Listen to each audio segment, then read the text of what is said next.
கர்த்தருடைய பரிசுத்த நாமத்துக்கு மகிமை உண்டாவதாக. இன்னும் ஒரு நாளிலே நாங்கள் கர்த்தரிடத்திலே நாங்கள் கற்றுக்கொள்ளும்படியாக வந்திருக்கிறோம். வந்துதான் உங்கள் ஒவ்வொருவரையும் கர்த்தர் தம்மை நிறைவாய் ஆசீர்வதிப்பாராக. நேரடியிலே பார்க்கிற ஒவ்வொருவருக்கும் இது பிரயோஜனமாக இருக்கும் என்று நான் நம்புகிறேன். கர்த்தர் அவர்களையும் அவருடைய ஊழியத்தையும் ஊழியத்தின் எல்லைகளையும் விரிவாக்கட்டும்.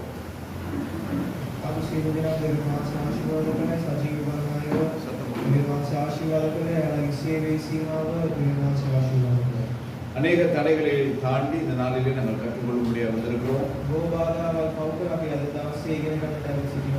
இது முக்கியமான ஒரு காரியம் என்பதால் இந்த தலைப்பை கற்றுக்கொள்ள ஆரம்பித்த நாள் முதல் அநேக தடைகள்,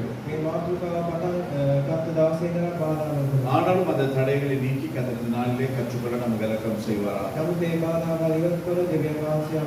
கர்த்தருடைய ஆவியானவர் தாமே நமக்கு போதிக்கிறார். நல்ல ஆண்டவரே, இந்த நாளுக்காக நமக்கு நன்றி செலுத்துகிறோம். கற்றுக் கொடுக்கும் தேவாவியானுடைய சமூகத்திலே நாங்கள் வந்து நிற்கிறோம். எங்கள் இருதயங்களை திறந்து அதை நாங்கள் உள்வாங்கி அதை சரியாய் நாங்கள் கற்று அதை மற்றவர்களுக்கு கற்றுக் கொடுக்க எங்களுக்கு இரக்கம் செய்யும். இயேசு கிறிஸ்துவின் மூலமாய் ஜெபிக்கிறோம், எங்களை ஒப்புக் கொடுக்கிறோம். நல்ல பிதாவே, இந்த நாளிலே ஊழியத்தை குறித்து நாங்கள் ஊழிய அபிஷேகத்தை குறித்தும் ஊழிய அழைப்பை குறித்தும் நாங்கள் கற்றுக்கொண்டு வருகிறோம். அதன்படி இந்த நாளிலே நாங்கள் தீர்க்கதரிசியை குறித்தும் தீர்க்க தரிசனத்தை குறித்தும் நாங்கள் இந்த நாளில் கற்றுக்கொள்ள போகிறோம். ஏனென்று சொன்னால் இந்த நாளில் அநேக விதமான குழப்பங்கள் அந்த தீர்க்க தரிசனத்தை குறித்து இருக்கிறது. இது கர்த்தர் தான் பேசுகிறாரா அல்லது மனுஷத்திலே பேசுகிறதா அல்லது இது நாங்கள் யூகித்து பேசுகிறோமா என்பதான காரியத்தை நாங்கள் இனம் கண்டு கொள்ள வேண்டும்.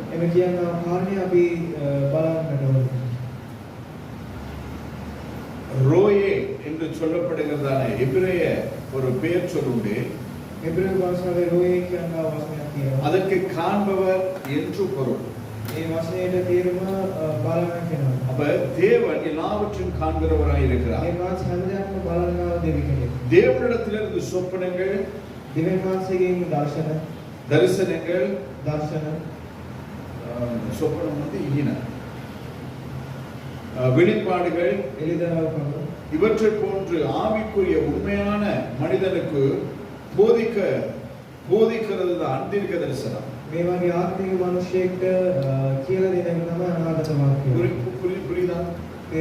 அதாவது தேவனிடத்திலிருந்து சொப்பனங்கள், தரிசனங்கள், வெளிப்பாடுகள் இவற்றை பெற்று ஆவிக்குரிய உண்மைகளை மனிதனுக்கு போதிப்பதுதான் தீர்க்க தரிசனம். நபி என்று சொல்லப்படுகிறதான ஒரு பதம் பழைய ஏற்பாட்டிலே 309 தரம் வருகிறது.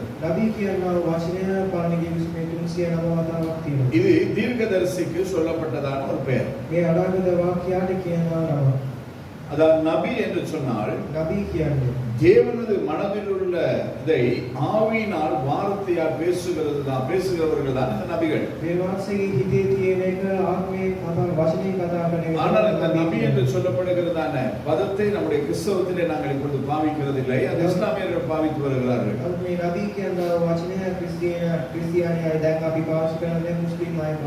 அப்ப இந்த பழைய ஏற்பாட்டிலே சொல்லப்பட்டதான அந்த தீர்க்கதரிசிகள் அவர்களுக்கு இதை தவிர இன்னும் சில பெயர்கள் உண்டு. அந்த பெயர்களில் சிலவற்றை மாத்திரம் நான் உங்களுக்கு சொல்லுகிறேன். 2 ராஜாக்கள் 4:21 தேவ மனிதர் என்று சொல்லி அதில் சொல்லப்படுகிறது. ஏசாயா தீர்க்கதரிசன புத்தகம் 20வது அதிகாரம் 3வது வசனத்திலும், தானியேல் 6வது அதிகாரம் 20வது வசனத்திலும் தேவ ஊழியக்காரன் என்று சொல்லப்படுகிறதான பதம் பாவிக்கப்படுகிறது.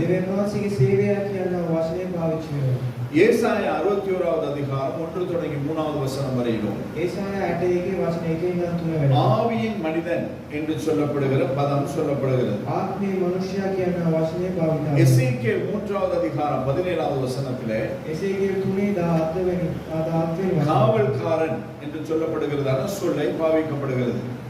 බලාගන්න කෙනා කියන වචනේ முறக்காரன். ஆகாய் தீர்க்கதரிசன புத்தகம் 1வது அதிகாரம் 13வது வசனத்திலே හගයි 1 13 වචනේ தேவனுடைய தூதுவன் என்று சொல்லி நாங்கள் வாசிக்க முடியும். දෙවියන් වහන්සේගේ පණිවිඩකාරයා කියලා අපිට அப்ப இதெல்லாம் தீர்க்கதரிசிக்கு வேதம் சொல்லப்பட்டதான பெயர்கள். මේවා අනාගත වාක්‍යයට වචනේ කියනවා නම් ஏசாயா தீர்க்கதரிசி 6வது அதிகாரம் 8 9வது வசனத்தை நாங்கள் சற்று வாசிக்கலாம். ඒසායා 6 8 9 වෙනි වචනේ අපි කියමු. மற்ற வசனங்களை எழுதினீங்களா? අනිත් වචන ලියාගත්තද? ஏசாயா 6 8 9வது வசனத்தை வாசிப்போம். ඒසායා 6 8 වෙනි වචනේ 9 වෙනි වචනේ. பின்பு யாரை நான் அனுப்புவேன், யார் நமது காரியமாய் போவான் என்று உரைக்கிற ஆண்டவருடைய சத்தத்தை கேட்டேன். அதற்கு நான், இதோ அடியேன் இருக்கிறேன், என்னை அனுப்பும் என்றேன்.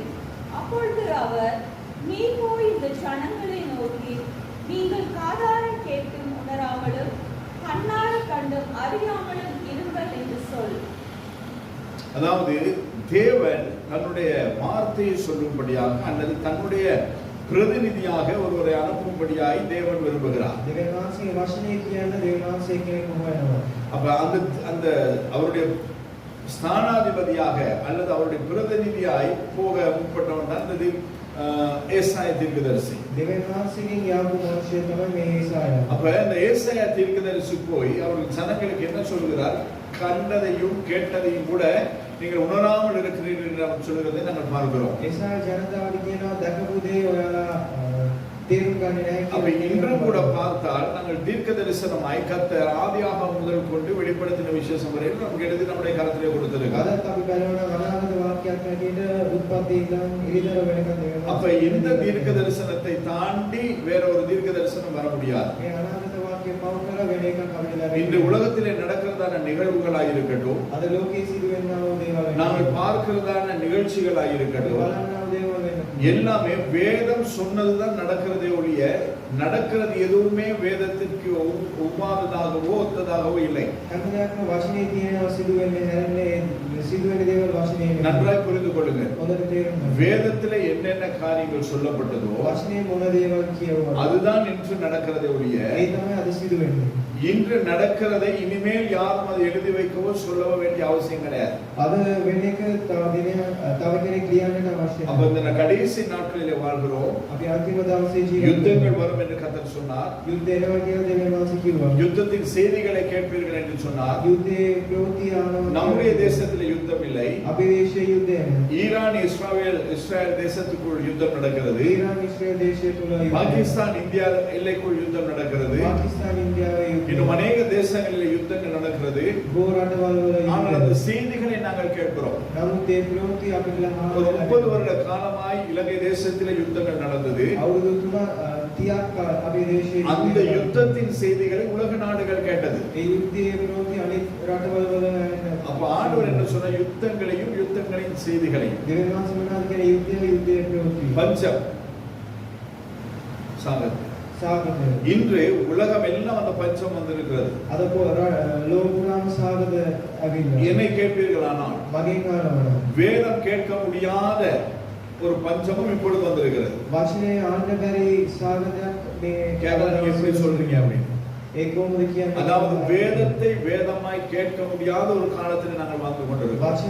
වචනයක් හැටියට ආන්න බැරි කාලයක අපි ඉන්නවා. அபிஷேகம் தேவையில்லை, ආලේපය අවශ්‍ය නැහැ. பிரசன்னம் தேவையில்லை. ප්‍රශංසාව අවශ්‍ය நாங்க නැහැ. எப்படியும் வரலாம், எப்படியும் போனா අපිට කොහොම හරි එන්න පුළුවන්, කොහොම හරි යන්න පුළුවන්. அப்பேற்பட்டதான உபதேசங்கள், அதாவது வேதத்துக்கு முரணான காரியங்களை இப்பொழுது நாங்கள் கேட்டுக்கொள்கிறோம், அதை நாங்கள் அனுபவித்துக் கொண்டிருக்கிறோம். වචනයට විරුද්ධව තියෙන දේවල් අපිට ආන්න ලැබෙනවා. அப்ப இது எல்லாவற்றையும் கர்த்தர் 2000 வருஷங்களுக்கு முன்பதாக சொன்னதையும் 4000 வருஷங்கள், அதாவது மொத்தமாய் 6000 வருஷங்களுக்கு முன்பதாய் சொன்னதையும் எழுதி கர்த்தர் வேதாகமமாய் நம்முடைய கருத்தை கொடுத்திருக்கிறார். අවුරුදු 6000ක් තිස්සේ වෙන දේවල් දෙවියන් වහන්සේ ලියලා අපිට අතේ දීලා அப்ப அந்த வேதத்தை நாங்கள் நன்றாய் வாசிப்போமானால், මේ වචනය අපි හොඳට කියවනවා. அதை சரியாய் தியானிப்போமானால், ඒක හරියට මෙනෙහි இன்று කරනවා. நடக்கிறதான காரியங்களை பார்த்து நாங்கள் குழப்ப வேண்டிய அவசியமே கிடையாது. අද වෙන්නා වූ දේවල් බලලා අපිට කැළපෙන්න අවශ්‍ය නැහැ. சந்தோஷமா வாழ்ந்துட்டு இருக்கோம். සතුටින් ජීවත් වෙන්න පුළුවන්. இதெல்லாம் பார்த்து எப்படி சந்தோஷமா මේක வாழ்றது? බලලා කොහොමද සතුටින් ඉන්නේ කියලා අහනවා. ஏன் சந்தோஷம்? ඇයි සතුට? ஆண்டுடைய வருகை சமயமாக දෙවියන් වහන්සේගේ ඊට அவர் எப்பொழுதும் வரலாம். එයා ඕන அப்ப அவர் වෙලාවක வந்தால் அவருடைய போக முடியும் என்பதாக ஒரு நம்பிக்கையின் சந்தோஷம். එයා ආවොත් එක්ක යන්න පුළුවන් කියනවා ඒ විශ්වාසය. Right. இது ஒரு பக்கம். මේක එක පැත්තක්. அப்ப தீர்க்கதரிசி என்றால் யார்? අනාගත වාක්‍යයන් කියන්නේ ஆண்டவருடைய இருதயத்திலே உள்ளதை வெளியிலே சொல்லுகிறவன் தான் தீர்க்கதரிசி. මේ වාසියේ හිතේ තියෙන දේවල් එළියට කියන එක තමයි தீர்க்கதரிசி என்றால் யார்? අනාගත වාක්‍යයන් கர்த்தருடைய மாயா இருந்து செயல்படுகிறவன் தான் தீர்க்கதரிசி. මේ වාසියේ කට හැටියට ඉඳන් ක්‍රියා කරන කෙනා. அப்ப இந்த முகத்துல இந்த வாய்க்கு ஏதாவது நாங்க ஒரு மதிப்பை ஒரு பெருமதியை நாங்க கொடுக்கிறோமா? මේ කටට මොනවාරි ගරුත්වයක් අපි දෙනවද? கொடுக்கிறோமா? දෙනවද? கொடுக்கிறோமா இல்லையா? දෙනවද නැද්ද? இந்த வாய்க்கு பெருமதி கொடுக்குறீங்களா? இந்த முழு உடம்புக்கும் முகத்துக்கும் இந்த சரீரத்துக்கு கொடுக்குறீங்க? මේ කටට වැදගත්කම දෙනවද නැත්නම් මේ මුහුණට දෙනවද? சொல்லுங்க. கேட்கிறது புரியுதா? ආනෙක இந்த තේරෙනවද? வாய்க்கு மட்டும் நீங்க ஒரு முக்கியத்துவத்தை ஒரு மகிமையை ஒரு மேன்மையை கொடுக்குறீங்களா? මේ කටට විතරක් ඕගොල්ලෝ වැදගත් ஒரு சிறப்பை கொடுக்குறீங்களா? උසස්කමක් දෙනවා. அப்படி இல்லைன்னு சொன்னா இந்த முழு சரீரத்துக்கும் அல்லது இந்த முகத்துக்கு இந்த சாயலுக்கு ஒரு முக்கியத்துவம் கொடுக்குறீங்க. නැත්නම් අපේ රූපයට වැදගත්කම දෙනවද? இன்னும் புரியல. තාමත් ඒක නෙමෙයි. புரியுதா இல்லையா? சொல்லுங்க. කියන්නේ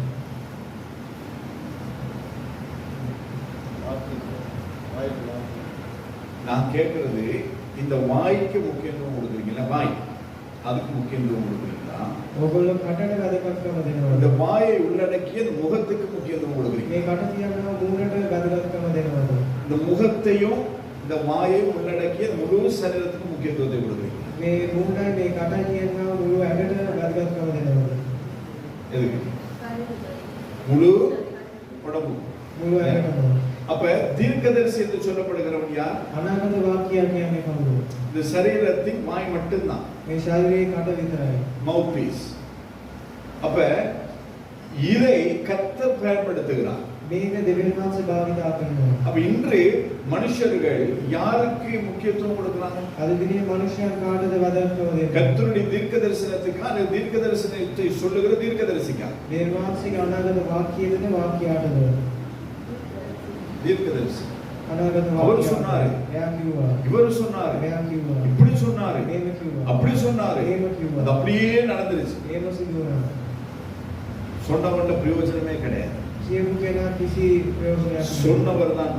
කියපු කෙනා තමයි වැදගත්. அப்ப அவருக்கு போய் சேர வேண்டியதான கனம், மகிமை, மேன்மை, மகத்துவம் அவருக்கு மட்டும்தான் போய் சேரும். එයාට යන්න ඕන ගරුත්වය මහිමය හැම දෙයක්ම தீர்க்க தரிசனம் சொல்ல தீர்க்கதரிசிக்கோ அதை வெளிப்படுத்தினதான மனுஷனுக்கோ அல்ல අනාගත වාක්‍යයටද ඒ නිවිදර කරපු என்பதை சபை நன்றாய் புரிந்து கொள்ள ඒක வேண்டும். කියන එක මේ සභාව හොඳටම சபைக்கு கர்த்தர் 5 விதமான ஊழியங்களை கொடுத்திருக்கிறார். සභාවට දෙවියන් සේවාවල් පාත් அதிலே ஒருவர் தீர்க்கதரிசி. ඒකේ එක්කෙනෙක් முதலாவது அப்போஸ்தலன், இரண்டாவது தீர்க்கதரிசி ඉස්සෙල්ලා பேதுரு. එයි ඊට පස්සේ අනාගත වාක්‍යය. அப்ப இவர்களை கர்த்தர் ஏற்படுத்தி இருக்கிறார் சபைக்கு. දේවාංශ මේගොල්ලෝ පාවිච්චි කරන සභාවට. அப்ப இப்பேற்பட்டதான காரியங்கள் இருக்கும் பொழுது நாங்கள் எதற்கு முக்கியத்துவம் கொடுக்க வேண்டும், எதற்கு முக்கியத்துவம் கொடுக்க கூடாது, எதற்கு அதிகமான கவனம் செலுத்த வேண்டும், எதற்கு நாங்கள் கவனம் செலுத்தக்கூடாது என்பதை சபை போதிக்க வேண்டும், சபை அறிந்திருக்க வேண்டும். මොකටද වැදගත්කම දෙන්න ඕනේ මොකටද දෙන්න හොඳ නැති කියන සභාව දැනගන්න. ஏனென்றால் ஆண்டவர் சபைக்கு தான் வரப்போகிறார். ඒකේ දෙවියන් වහන්සේ එන්නේ සභාවට. அப்ப இந்த தீர்க்க தரிசனம், தீர்க்கதரிசி என்பவன் மிகவும் முக்கியமானவன். මේ අනාගත වාක්‍යය ගොඩක් වැදගත්. தீர்க்கதரிசியை குறித்து அநேக காரியங்களை நாங்கள் கற்றுக்கொள்ள முடியும். අනාගත වාක්‍යය ගැන ගොඩක් அதிலே இந்த நாளிலே நேரம் அனுமதிக்கிற படிக்க நாங்கள் கற்றுக்கொள்வோம். අපි අද දිනේ වෙලාව තියෙන හැටියට அதாவது தீர்க்க தரிசனத்திலே 5 விதமான பிரிவுகள் உண்டு. අනාගත වාක්‍යයේ පස් විදියට තියෙනවා.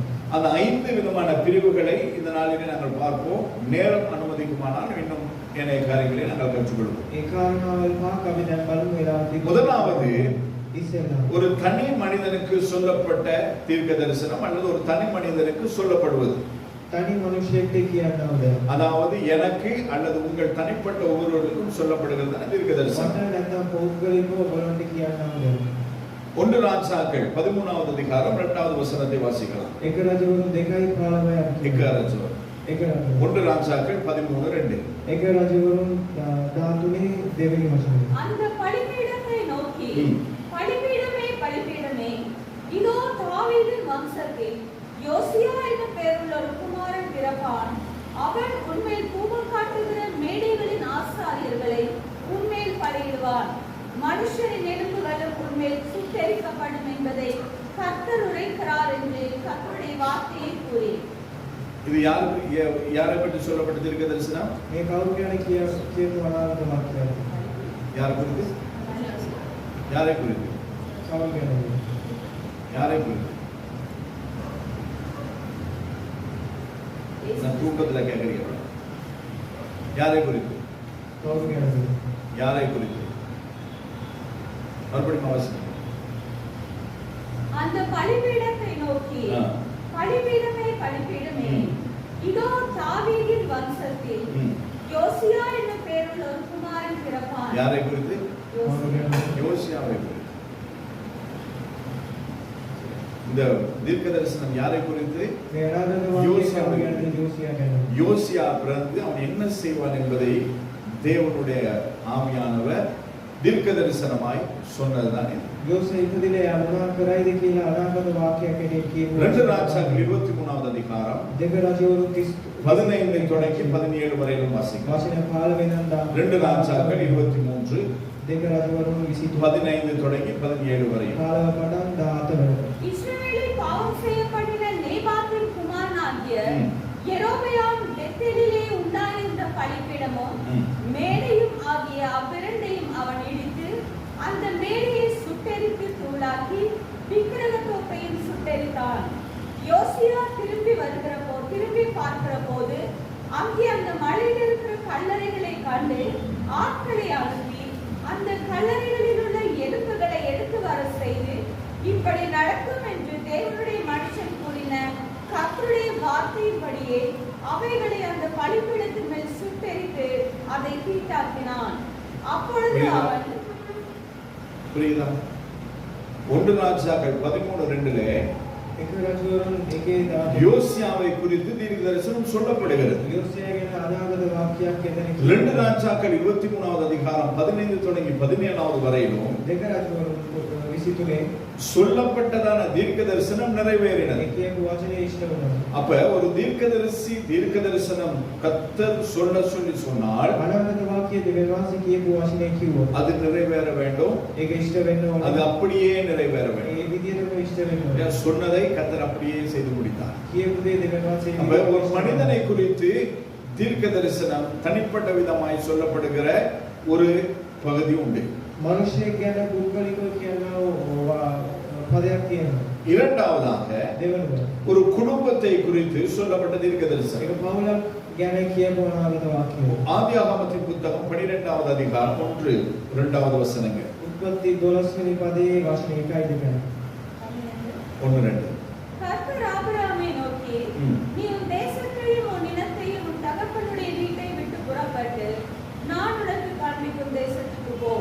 நான் உன்னை பெரிய ஜாதியாக்கி உன்னை ஆசீர்வதித்து உன் பெயரை பெருமைப்படுத்துவேன். நீ ஆசீர்வாதமாயிருப்பாய். இது யாருக்கு சொல்லப்பட்டது? මේ කාටද කිව්වේ? ஆபிரகாம் மூலமாய் அவருடைய சந்ததிக்கு அவருடைய குடும்பத்துக்கு சொல்லப்பட்ட தீர்க்க தரிசனம். ආබ්‍රහම්ගේ පරම්පරාවටයි පවුලටයි කියපු අනාගත. ஆண்டவர் ஆபிரகாமை கொண்டு இன்று வரைக்கும் உங்களை என்னையும் கர்த்தர் ஆசீர்வதித்து வருகிறார். දෙවියන් වහන්සේ ආබ්‍රහම්ව කියන අද ඔබයමයි මාවයි ආශිර්වාද. ஆபிரகாமுக்கு அன்று சொன்ன வாக்கு தத்தம் அல்லது அந்த தீர்க்க தரிசனம் இன்று வரையிலும் அது நிறைவேறிக் கொண்டே இருக்கிறது. ආබ්‍රහම් එදා කියපු ඒ අනාගත වාක්‍යයේ පොරොන්දු වචන අද වෙනකන් ඉෂ්ට වෙනවා. அப்ப ஒரு குடும்பத்துக்கும் கர்த்தருக்கு தீர்க்க தரிசனம் சொல்ல முடியும். දෙවියන් වහන්සේ පවුලකට ஒரு தனிப்பட்ட மனுஷனுக்கும் கர்த்தரால் தீர்க்க தரிசனம் சொல்ல முடியும். තනි මිනිසෙක්ට දෙවියන් වහන්සේ කියන්න පුළුවන්. யோனா தீர்க்கதரிசியின் புத்தகம் යෝනා පොතේ முதலாவது அதிகாரம் தொடங்கி 4வது அதிகாரம் வரை நீங்கள் வாசிப்பீர்களானால் පළවෙනි පරීක්ෂණය ඉඳන් හතරවෙනි පරීක්ෂණය யோனா மூலமாக යෝනා තුලින් நினிவேக்கு சொல்லப்பட்ட தீர்க்க தரிசனமும் அதன் விளைவுகளையும் குறித்து நாங்கள் பார்க்க முடியும். නිනවේ දේශයේ කියපු ඒ අනාගත වාක්‍යය ගැන අපිට බලන්න පුළුවන්. அப்ப இது மூன்றாவதாக තුන්වෙනිව தேசங்களுக்கு சொல்லப்படுகிறதான தீர்க்க தரிசனம். දේශයේ කියනවා අනාගත වාක්‍යය. நடந்த பிறகு சொல்லுகிற தீர்க்க தரிசனம் அல்ல, தீர்க்க தரிசனமே கிடையாது. සිදු වුණාට පස්සේ කියන එක අනාගත වාක්‍යයක්. நடந்ததை சொல்லுகிறது செய்தி.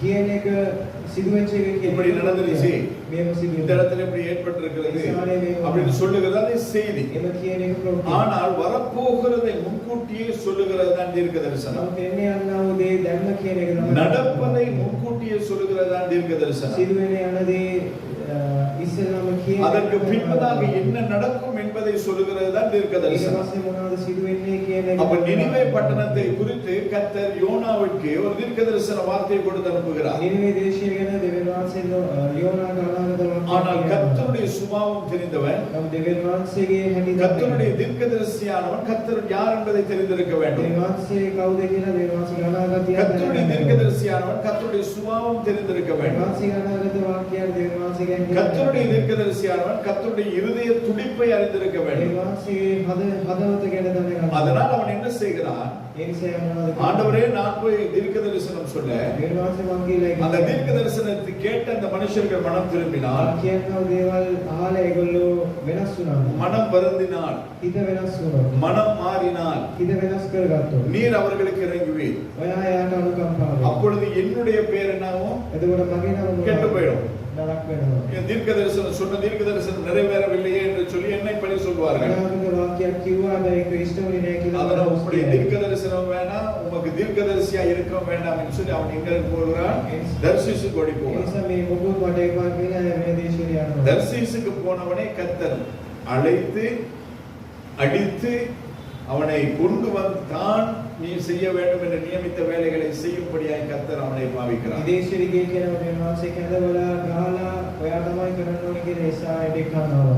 இது தேசத்துக்கு சொல்லப்பட்ட මේ தீர்க்கதரிசனம். දේශයට කියනවා වචන. அப்ப தனிப்பட்ட விதத்தில் உங்களுக்கும் எனக்கும் கர்த்தரால் தீர்க்க தரிசனம் சொல்ல முடியும். පුද්ගලිකව දෙවියන් වහන්සේ අනාගත වාක්‍යයක් කියනවා. இன்றும் கர்த்தருக்கு உங்களுடைய என்னுடைய குடும்பத்துக்கு எனக்கு என்னுடைய மனைவிக்கு என்னுடைய பிள்ளைகளுக்கு என்ன செய்வேன் என்று சொல்லி கர்த்தர் கடந்த இந்த மாதத்திலே கர்த்தர் நம்ம ஒவ்வொருவரோடும் கூட பேசினார். අපි හැමෝගෙම පවුලේ දෙවියන් වහන්සේ உங்கள் குடும்பங்களை குறித்து දෙවියන් பேசினார். වහන්සේ කතා කරා. உங்கள் பிள்ளைகளை குறித்து ඔයාගේ பேசினார். පවුල ගැන ළමයි அப்ப ගැන கர்த்தர் சபை, அதாவது உங்கள் குடும்பத்திற்கு கர்த்தரால் பேச முடியும். දෙවියන් වහන්සේට පුළුවන් ඔයගේ පවුලට அந்த கூட்டத்தின் பொழுது தேசத்திற்கு என்ன நடக்கும், தேச தலைவர்களுக்கு என்ன நடக்கும் என்று கர்த்தர் ඒ பேசினார். රාष्ट्‍රීය මේ දේශයේ රජුවරුන්ට මොනවද වෙන්නේ? அப்ப கர்த்தரால் தேசத்துக்கு நடக்கும் காரியத்தை சொல்ல முடியும். දෙවියන් වහන්සේට පුළුවන් මේ දේශයට වෙන්නේ. அப்போஸ்தலர் நடபடிகள் 11வது அதிகாரம் 28வது வசனத்தை வாசித்து பாருங்கள். ක්‍රියාපොත. அப்போஸ்தலர் நடபடிகள் 11:28. ක්‍රියාපොතේ 11 වෙනි පදයේ 28 වෙනි වචනය. அவர்களில் ஒருவனாகிய அகபு என்பவன் எழுந்து உலகமெங்கும் கொடிய பஞ்சம் உண்டாகும் என்று ஆவியானவராலே அறிவித்தான். அது அப்படியே கிழவதியு ராயருடைய நாட்களிலே உண்டாயிற்று. என்ன சொல்லப்படுகிறது? பாத்தீங்களா அந்த வசனம் விளங்குச்சா உங்களுக்கு? මේ වචනේ තේරුම அவர்களில் ஒருவனாகிய அகபு என்பவன் எழுந்து அவர்களில் ஒருவனாகிய அகபு என்பவன் எழுந்து உலகமெங்கும் கொடிய பஞ்சம் உண்டாகும் என்று உலகெங்கும் கொடிய பஞ்சம் உண்டாகும் என்று ஆவியானவராலே அறிவித்தான். ஆவியானவரினாலே அறிவித்தான். அவன் மாம்சத்திலே அறிவிக்கவில்லை, சுயத்திலே அறிவிக்கவில்லை, நடக்கிறதான காரியங்களை பார்த்து அவன் அறிவிக்கவில்லை. එයා මාංශයේ සිදු වෙනව දේවල් බලලා කිව්වේ නැහැ. அவன் மாறாக அவன் எப்படி அறிவிக்கிறான்? එයා කොහොමද කියන්නේ? அவன் ஆவியிலே அறிவிக்கிறான். එයා ආත්මයෙන් කියන්නේ. ஆவியிலே அறிவித்த அந்த காரியமானது ආත්මයෙන් කියපු දේ. கிளவுதியு ராஜாவினுடைய நாட்களிலே ඒ රජාගේ කාලේ உண்டாயிற்று என்று சொல்லி அந்த வசனத்திலே நாங்கள் பார்க்கிறோம். ඉෂ්ට වුණා කියලා වචන අපිට බලන්න. அப்ப அவன் சொன்னது එයා කිව්වා உலகத்திலே உண்டாகும் என்று சொன்னது මේ ලෝකයේ ඉෂ්ට සිදු වෙන්නේ அந்த ராஜா ஆட்சி செய்கிறதான நாட்களிலே அந்த பஞ்சம் உண்டானது. ඒ රජා රජ කරව කාලේ ඒක සිදු වුණා. அப்ப உலகத்திற்கு தீர்க்க தரிசனம் சொல்ல ஒரு தீர்க்கதரிசியாக முடியும். මේ ලෝකයට අනාගත වාක්‍යය அவன் எங்க இருக்கிறான் என்பது முக்கியமல்ல, කොහෙද ඉන්නේ කියන එක அவன் எப்படி இருக்கிறான் என்பது முக்கியமல்ல, කොහොමද ඉන්නේ කියන එක அவனுடைய பின்னணி எப்படி உள்ளது என்பது முக்கியமல்ல, එයාගේ அவன் தேவனால் சொல்லுகிறான் என்பதுதான் முக்கியம். එයා දෙවියන් වහන්සේගෙන් කියනවාද කියන එක තමයි වැදගත්. இப்ப கர்த்தர் இந்த வருஷத்திலே நமக்கு நம்முடைய சபையிலே சொன்னதானே இந்த தீர்க்க தரிசனங்களே அது யூடியூப்ல ஏத்தலாமா வேணாமான்னு 6 மாதங்களாக யோசித்துக் கொண்டிருந்தேன். මේ අවුරුද්දේ දෙවියන් වහන්සේ කියපු වචනේ YouTube එකේ ஏதோ நடந்த பிறகு நாம இது நான் கர்த்தர் நம்முடைய சபையிலிருந்து பேசினார் என்று சொல்வதை காட்டிலும் සිදු වුණාට පස්සේ මේක අපේ සභාවේ கர்த்தர் சொல்லுகிறது எதற்கு எச்சரிக்கும்படியா. දෙවියන් වහන්සේ කියන්නේ ඇයි அப்ப அந்த எச்சரிப்பை நாங்கள் இன்னும் அதை தாமதிப்போமானால் அதற்கு நாங்கள் கர்த்தருக்கு நாங்கள் பதில் சொல்ல வேண்டியவனாக இருக்கும். කියපු දේ කිව්වෙ කියන්න අපි கேட்கிறார்களோ இல்லையோ பார்க்கிறார்களோ இல்லையோ கர்த்தர் பேசினதை தைரியமாய் போடும்படியாக கர்த்தருடைய ஆவியானவர் சொல்லியிருக்கிறார். ආනන්ද නැත්නම් බාලවන්ත නැත්නම් සුදාපේ වාසී කියපු උදාහරණമായി சொல்லுவோமானால் උදාහරණයක් හැටියට நம்முடைய சபைக்கு சொன்னதை கர்த்தர் நிறைவேற்றியிருக்கிறார். අපේ සභාවට කියපු එක ඉෂ්ට කරා. தேசத்திற்கு உப்பை குறித்து சொன்னதை கர்த்தர் දේශයේ நிறைவேற்றியிருக்கிறார். දුණු ගැන කියපු එක ඉෂ්ට இன்னும் කරා. போன சிலரை குறித்து சொன்னதை கர்த்தர் நிறைவேற்றியிருக்கிறார். ඒ සමහර අය ගැන சொல்லுகிறது கர்த்தருடைய ஆவியானவரானால் அதை நிறைவேற்றுகிறதும் கர்த்தருடைய ஆவியானவர். කියන්නේ සුදාපේ වාසී නම් ඒක ඉෂ්ට කරන්නේ தேசத்துக்கு சொல்லப்பட்டதை சொல்லி மனுஷர்கள் மனம் திரும்புவார்களானால் அதிலிருந்து தப்புவிக்கும் என் தேவன் போதுமானவராயிருக்கிறார். දේශයේ කියපු දේවල් දෙවියන් වහන්සේ පුළුවන් ඒකේ බේරන්න නම් දෙවියන් වහන්සේ. அப்ப செய்ய வேண்டியது மட்டும்தான் நம்முடைய வேலை. කරන එක විතරයි අපේ වැඩ. கர்த்தர் நம்மை கொண்டு பேசினால் அது கர்த்தர் பேசுகிறார் என்பதான நிச்சயம் உண்டாயிருக்குமானால் தைரியமாய் நாங்கள் சொல்ல வேண்டும். දෙවියන් වහන්සේ අපි දුණින් කතා කරනවා නම් ඒක දෙවියන් වහන්සේගෙන් කියලා අපි அகபு என்பவன் இந்த கூட்டத்திலே இருந்தவர்களில் ஒருவன் எழுந்து இந்த காரியத்தை சொல்லுகிறான். ඒ කණ්ඩායමේ හිටපු මිනිහෙක් නැගිටලා මේ කාරණාව அவன் சொன்னதை அந்த ராஜாவுடைய நாட்களிலே அந்த தேசத்திலே உலகத்திலே நிறைவேறுவதை நாங்கள் பார்க்கிறோம். එයා කියපු දේ ඒ කාලේ ඒ රජාගේ அப்ப ஐந்தாவது சபைக்கு கர்த்தர் சொல்லுகிறதான தீர்க்கதரிசனம் සභාවට දෙවියන් වහන්සේ කියනවා வெளிப்படுத்தின விசேஷம் 2வது 3வது அதிகாரங்களை நாங்கள் வாசிப்போமானால் එළිදර පොතේ දෙකේ දෙවෙනි පරිච්ඡේදයේ තුන්වෙනි වචනය කියනවා. දෙක තුන්වෙනි පරීක්ෂා 2வது 3வது அதிகாரங்களை நாங்கள் வாசிப்போமானால் එළිදර පොතේ පරිච්ඡේද 2යි 3යි අපි කියනවා. 7 சபைகளுக்கு கர்த்தருடைய ஆவியானவர் சொல்லுகிறதை வேதத்தில் எழுதப்பட்டிருக்கிறது. සභාවල් 8ක් ගැන සුදාපේ වාසී அந்த 7 சபைகளும் எப்படிப்பட்டது? ඒ සභාවල් 8ම කොහොමද? அந்த 7 சபைகளிலும் யார் இருக்கிறார்கள்? සභාවල් 8 කවුද? அந்த 7 சபைகளிலும் என்னென்ன காரியங்கள் செய்யப்பட்டது? ඒ සභාවල මොනවාගේ දේවල් அந்த சபைகளில் இப்பொழுது என்னென்ன காரியங்கள் செய்யப்படாமல் இருக்கிறது? ඒ සභාවල් වල මොනවාද දේවල් කරන්නේ? அந்த சபைகளில் என்னென்ன காரியங்கள் செய்யப்பட வேண்டும்? ඒ සභාවල් වල මොනවාද දේවල් அந்த சபைகளை கர்த்தர் எப்படியாய் நியாயம் விசாரிப்பார் என்பதை குறித்துதான் அந்த ஒரு சபையை குறித்துதான தீர்க்க தரிசனம் அந்த 2-3வது அதிகாரத்தில் இருக்கிறது நாங்கள் பார்க்க முடியும். සභාවල් ගැන තියෙන වනාගත වාක්‍යයේ පදේවල් වල තියෙන එක අපිට බලන්න. அதே போலதான் கர்த்தர் இன்றும் சபைகளுக்கு பேசிக்கொண்டே ඒ இருக்கிறார். වගේම තමයි අද දෙවියන් වහන්සේ සභාවල් වලට பேசின ஆவியானவர் என்ன சொல்லுகிறார்? කතා කරපු සුදාපේ වාසී මොනවාද කියන්නේ? ஆவியானவர் பேசுகிறதை காதுள்ளவன் கேட்க கடவன். සුදාපේ වාසී කතා කරන එක කන තියෙන කෙනා. ஆவியானவர் எல்லாரும் ஒன்று போல தான் பேசுகிறார். සුදාපේ වාසී හැමෝටම මේක. ஆனா யாருக்கெல்லாம் காது இருக்குதோ அவர்கள் கேட்கட்டும். நம்ம කාටද කන් තියෙන්නේ? சிலர் காது இருந்தாலும் அவங்களுக்கு கேட்காது. සමහරවිට කන් තිබිලත් சிலர் கேட்டாலும் அந்த காதுல வந்து இந்த அடுத்த காதுல வெளியில போயிடும். සමහර අය ආලත් මේ කණෙන් ආලත් சிலருக்கு வந்து அந்த காதுல கேட்கிறது அப்படியே போய் அவர் அறிவாய் மட்டுமே அது இருக்கும். සමහරට ඒක ආලා ඔළුවේ විතරක් කියන්නේ. சிலருக்கு அந்த வார்த்தைகள் போய் அறிவிலும் இருக்கும் இருதயத்திலும் இருக்கும். සමහර අයගේ වචනේ ඔළුවට ஆனால் போய் அந்த வார்த்தைகள் அப்படியே தங்கிட்டு அதிலே பிரயோஜனம் இல்லை. නමුත් ඒ වචනේ ගිහිල්ලා නැවතුණා නම් அந்த வார்த்தைகள் அறிவிலும் சிந்தையிலும் இருதயத்திலும் இருந்து அது செயல்பட வேண்டும். ඒ වචනේ ක්‍රියාව වෙන්න ඕනේ. அப்பதான் அதன் பிரயோஜனம் உண்டு. එතකොට තමයි මේකේ වැදගත් වෙන්නේ. கர்த்தர் பேசினதற்கும் දෙවියන් වහන්සේ කතා කරන நாங்களும் கேட்டதற்கும் අපි ආපු වෙන්නේ. அதற்கு கர்த்தருக்கு மறு உத்தரவு சொல்வதற்கும் ஏதுவாய் அமையும். ඒක දෙවියන් වහන්සේ උත්තරේ කියන්න පුළුවන්. எனவே தீர்க்க தரிசனங்கள் கர்த்தருடைய ஆவியினிடத்திலும் வரும், අනාගත වාක්‍යයක් කියන සුදා மனுஷரிடத்திலிருந்தும் வரும். මනුෂ්‍යයන්ගේ அப்ப அது தேவனிடத்திலிருந்து வருகிறதா மனுஷனிடத்திலிருந்து வருகிறதா என்பதை நாங்கள் இனம் கண்டு கொள்ள வேண்டும். දෙවියන් වහන්සේගෙන් එනවාද නැත්නම් මනුෂ්‍යයෙන්ගෙන් එනවාද කියලා අපිට තමයි கர்த்தருடைய வாயாய் இருந்து செயல்படுகிறவன் தான் தீர்க்கதரிசி. දෙවියන් වහන්සේගෙන් මුඛක් හැටියට ඉන්න කෙනා තමයි අනාගත அவன் වාක්‍යය. வாய் மட்டும்தான், එයා කට විතරයි. வேற எதுவுமே கிடையாது. we can වෙනම වුණා. கர்த்தர் சொல்லுகிறதை அப்படியே சொல்ல வேண்டியதுதான் அவனுடைய வேலை. වාසි කියන එකේම කියන එක තමයි அந்த ආගේ.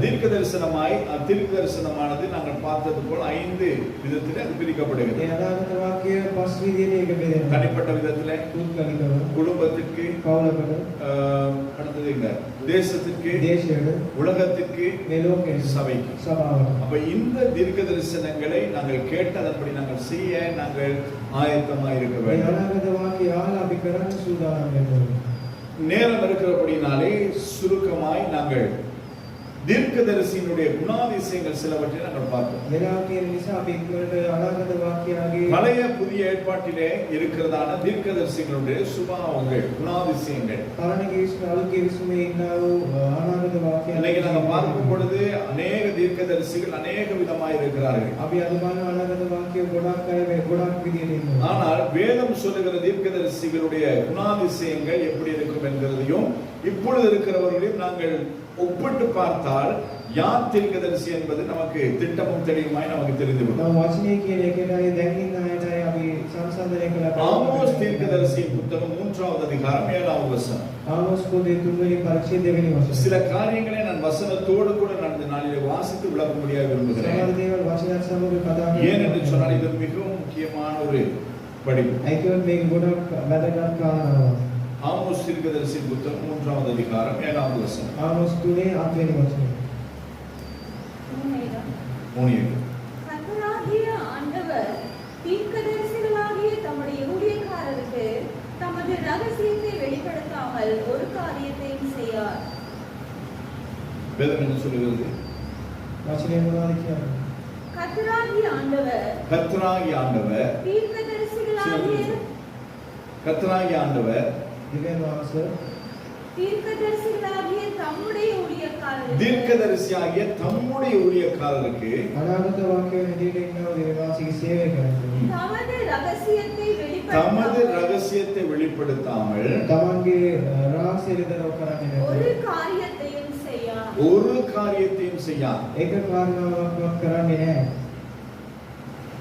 அப்ப එතකොට கர்த்தருடைய ஊழியக்காரனாகிய தீர்க்கதரிசி දේවාසිකේ සේවකයා අනාගත වාක්‍යය. அவனுக்கு ஆண்டவர் என்னத்தை வெளிப்படுத்துகிறாராம்? එයාට දෙවියන් වහන්සේ මොනවද විතරක් என்ன කරන්නේ? வெளிப்படுத்துறார்? මොනවද?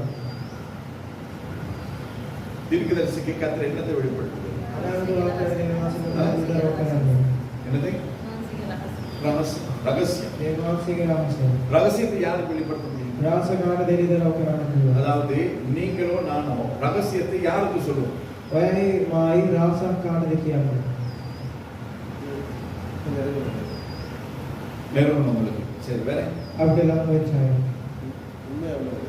உண்மையா உள்ளவங்களுக்கு. අවංක වෙන්න අයට. வேற? வேற? இங்கேயோ போற ஆளை கூப்பிட்டு வச்சு நாங்கள் ரகசியம் சொல்லுவோமா? ඔයාරි අනිතන වඩේ අපි රහසක්. அப்ப யாருக்கு சொல்லுவோம்? එයා කාටද කියන්නේ? நம்மோடு கூட இருக்கிறவர்கள். අපිට සමග ඉන්න අයට. அப்ப ஆண்டவருடைய தீர்க்கதரிசி யார்? දේවාංශයේ අනාගත වාක්‍යය. தேவனோடு கூட உள்ளவன், දෙවියන් වහන්සේ සමග ඉන්න. தேவனோடு நெருங்கி வாழ்கிறவன், දෙවියන් වහන්සේ සමග ලං වෙලා ජීවත් වෙන. தேவனுக்கு நம்பிக்கைக்குரியவனாய் இருக்கிறவன். දෙවියන් වහන්සේට විශ්වාසයේ ඉන්නවා කෙනා. இவன் தான் தீர்க்கதரிசி. මෙයා තමයි අනාගත වාක්‍යය.